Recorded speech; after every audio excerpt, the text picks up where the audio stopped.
If this strikes you as dangerous, that's because it is. This is Wedding Cake Rock in Sydney's Royal National Park, made insta-famous by selfie and thrill-seeking tourists. More than 1,000 people tackle the hour-long hike to the notorious Aussie landmark every weekend, pretty much for one reason. It's just for the photo. Just to take photos, standing on the edge.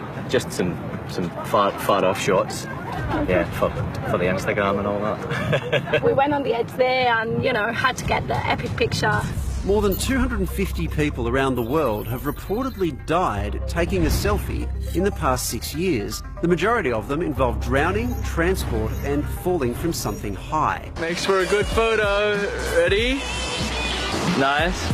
Selfie seekers have also paid the ultimate price for the ultimate shot. Mauled by bears, trampled by elephants and even drowned by a walrus at a zoo in China. Look, we're always surprised at the risks people take.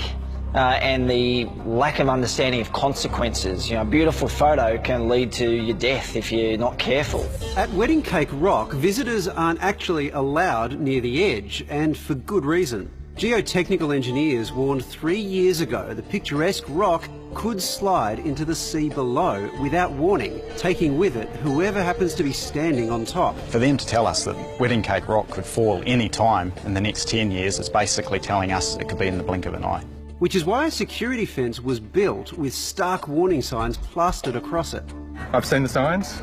It's a risk. It's a calculated risk that I'm sort of willing to take, I guess. I would understand that you don't want a couple hundred people standing on it and putting that much weight. Given that there was no one else on there, I felt it was okay for me and my weight to go and it'd be sustainable. I suppose the fact that we saw all the people there when we got here made us feel a bit more, confident. These cliff edges are not checked, they're not robust, they can crumble away, the wind can grab you at any moment. It's not a calculated risk, it's an unnecessary risk. Mostly, hikers just ignore the signs to scale the 1.6 metre high fence.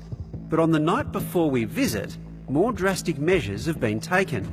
We had some vandals come in and cut the fence with power tools so that they could actually climb through it to get their photograph.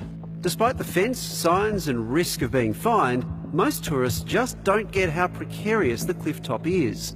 4 years ago, before the fence was built, a French tourist fell to his death when part of the cliff crumbled beneath him. I wouldn't have crossed go behind it if I knew someone passed away and it's going to fall in 10 years. I had no idea that they did a study and that it can collapse in any moment. While some don't realise, others just don't care. I could die crashing a car, let alone falling off a cliff. That'd be a good way to go. I've done stupider things in my life. I'm still here, so yeah, it didn't collapse. So it's been a good day.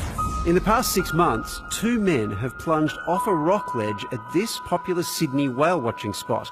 Both are thought to have ventured away from a designated viewing platform to take photos. And in Western Australia, a group of tourists is left with this haunting image of their mate, taken moments before falling to his death at the Gap. So is there anything that would make the most devoted selfie seeker think twice at places like Wedding Cake Rock?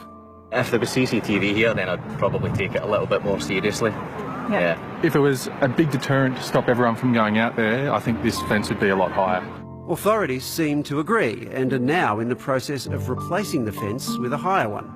What we don't want to do is to constantly have to put up barriers and fences where everyone's coming to enjoy an unfiltered view. They really need to take some personal responsibility for their own actions. I'd like to see people think about the consequences to themselves, the consequences to their family if they die trying to get a nice photo, and also the consequences on the rescuers who have to put their lives on the line to try and help people who are taking completely unnecessary risks.